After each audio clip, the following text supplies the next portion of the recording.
Insecurity is my middle name. Karya Alfi Syahrin. Kamu gak harus good looking kok. Siapa bilang kamu harus good looking? Society? Orang di masa lalu yang pernah menolakmu? No, jangan percaya mereka. You don't have to be good looking. Karena di dunia ini, good looking bukan satu-satunya kelebihan yang ada. Kamu bisa jadi seseorang yang berpendidikan, mulai belajar lebih giat lagi, membaca lebih banyak buku, memberi perhatian lebih di kelas, mengejar pendidikan ke jenjang yang lebih tinggi.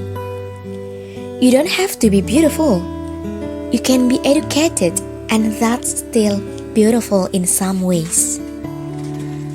Kamu bisa jadi seseorang yang berbakat, mencoba berbagai macam hobi yang baik, mengikuti kursus daring dan webinar ini itu, lalu fokus pada satu atau dua yang menarik hati, memberi komitmen lebih, dan senantiasa mempraktikannya, mengembangkannya.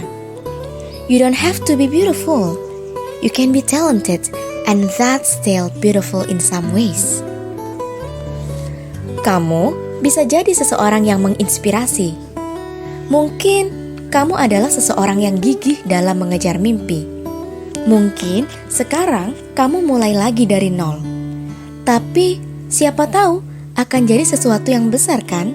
Dan nanti saat sudah besar, perjuangan dari nol itu yang akan menginspirasi orang-orang yang mulai dari nol juga. Atau mungkin kamu adalah seorang yang berusaha untuk sanggup dalam ketidaksanggupanmu, gak mampu melanjutkan hidup namun tetap bertahan. Dan jika kamu tetap bertahan, ini bisa jadi kisah inspirasi untuk orang-orang generasi berikutnya yang sedang kesulitan dalam hidupnya untuk tetap melanjutkan hidupnya. You don't have to be beautiful. You can be an inspiration, and that's still beautiful in some ways. Atau kamu bisa jadi seseorang yang baik hatinya. Mungkin rutin memberi makan kucing yang kelaparan, atau senang memberi kecerahan pada hari mendung seseorang yang butuh teman cerita. Little did you know, kamu sedang menyelamatkan hidup seseorang. See, you don't have to be beautiful. You can be kind, saving someone's life, and that's still beautiful in one ways.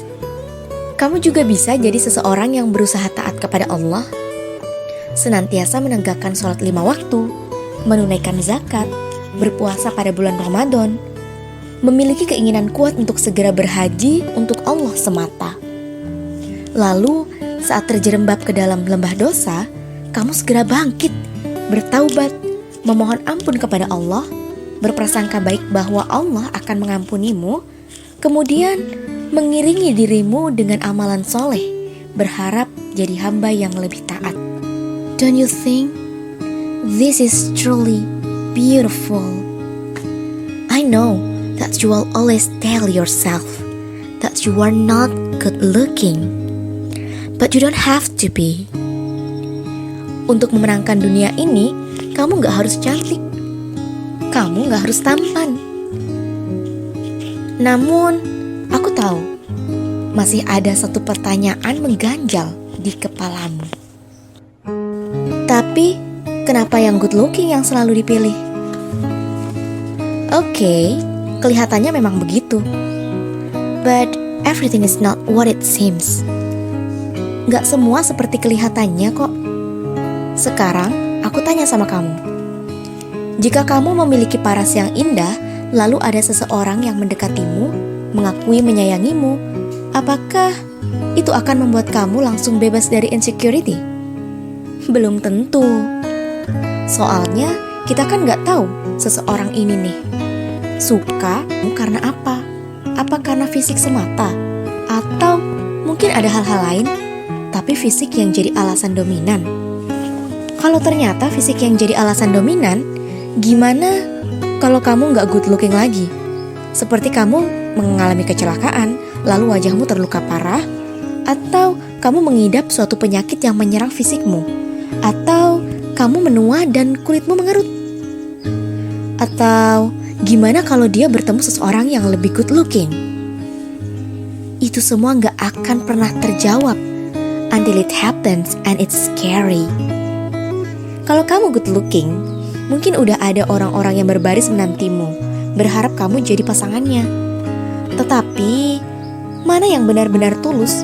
Mana yang gak terpikat karena fisik semata? Karena dalam dunia percintaan, kamu ingin memiliki hubungan yang dalam, kamu gak akan memilih seseorang yang menjadikanmu sebatas objek untuk dibanggakan. Hey, pasangan gue good looking loh. Sayangnya kebanyakan orang terlalu melihat fisik. Sampai-sampai kamu sebagai orang good looking jadi bingung mana yang tulus dari sekedar fisik. Di sini kelihatan kan? Memang banyak yang ingin menjadi pasangan seseorang yang good looking. Tetapi ini bukan soal banyak dipilih, melainkan mana yang tulus. Dan menemukan orang yang tulus tuh gak gampang. Apalagi kamu punya sesuatu yang membuat orang mudah untuk gak tulus. In this case, fisik yang menawan. Sekarang aku mau tanya lagi.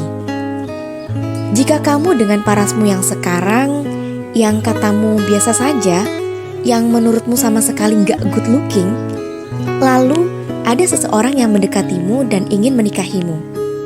Mungkin gak dia mendekatimu karena indahnya parasmu ketika kamu sama sekali gak memiliki itu?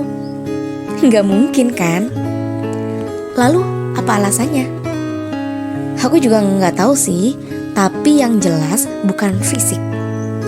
Pasti sesuatu yang lebih dari itu. Mungkin personality, mungkin attitude. Dan bukankah jika seseorang memilihmu karena dua hal itu lebih kelihatan tulus? Tapi fisik bukan soal percintaan, Kak. Kalau kerja, yang dipilih pasti yang good looking. Well, ini tergantung sih.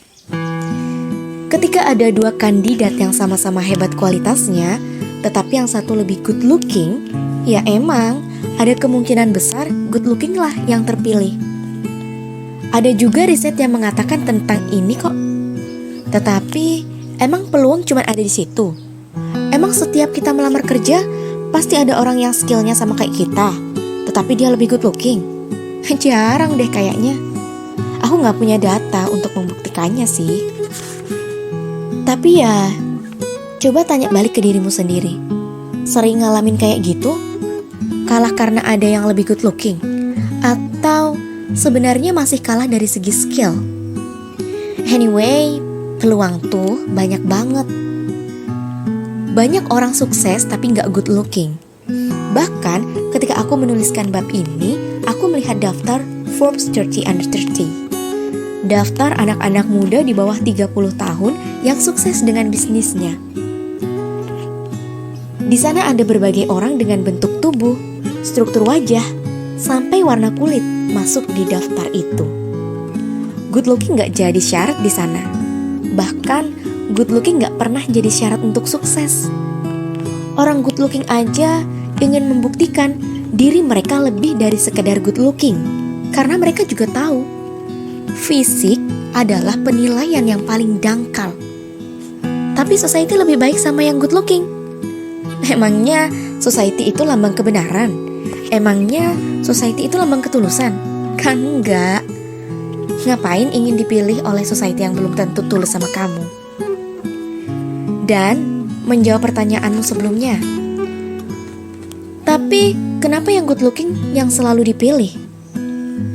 Well, aku cuma mau bilang, enggak juga. Buktinya, aku enggak menuliskan bab ini untuk orang-orang good looking. Aku menuliskan bab ini, memilih bab ini untuk orang-orang yang merasa kurang dalam penampilan fisiknya. Because they too deserve a special place in this world.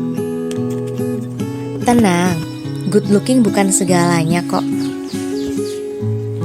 Aku gak pernah menunjukkan wajahku di media sosial. Tetapi aku memiliki orang-orang yang tetap mau mendengarkan apa yang aku katakan. Mereka setia membaca tulisanku, mendukungku, mengapresiasiku, tumbuh bersamaku, bahkan membeli buku ini. Apakah kamu membeli buku ini karena fisikku? not at all. You don't have even know my face. See? Dari hal sederhana ini saja sudah membuktikan kalau good looking bukan segalanya. Maksudku, ketika kamu mau beli buku ini, kamu gak harus tahu bagaimana wajahku kan? Ketika membaca tulisanku di media sosial, kamu gak perlu tahu wajahku untuk meresapi maknanya kan? Apakah aku harus tampan agar tulisanku ditemukan di media sosial? Kan enggak. Sejujurnya, aku gak tahu apakah aku good looking. Tetapi aku yakin, seyakin-yakinnya, selalu ada orang yang menganggapku jelek. And that's okay. Tetapi penampilan fisikku gak pernah menjadi hambatan bagi diriku untuk mengejar mimpi-mimpiku. Aku bisa jadi penulis seperti ini tanpa harus menunjukkan bagaimana rupaku. Aku bisa mendapatkan pekerjaan impianku, berulang-ulang kali mengunjungi negara yang kudambakan, tanpa harus jadi good looking. Peace, I'm not even rich to begin with. Aku bisa menemukan koneksi yang gak pernah kusangka tanpa harus jadi good looking. Aku bisa memiliki teman-teman yang baik tanpa harus good looking. Masya Allah, itu semua terjadi atas kehendak Allah semata. Namun, jelas, aku bukan satu-satunya pembukti teori ini. Di luar sana, ada yang lebih luar biasa lagi tanpa harus jadi good looking. Jika kamu berusaha sungguh-sungguh untuk hal baik yang kamu kejar, penampilan fisik gak akan jadi hambatan, insya Allah. Tapi beneran deh, good looking bukan segalanya. Kalau good looking memang segalanya, lantas mengapa harus ada penuaan, rambut memutih, serta wajah yang mengeriput?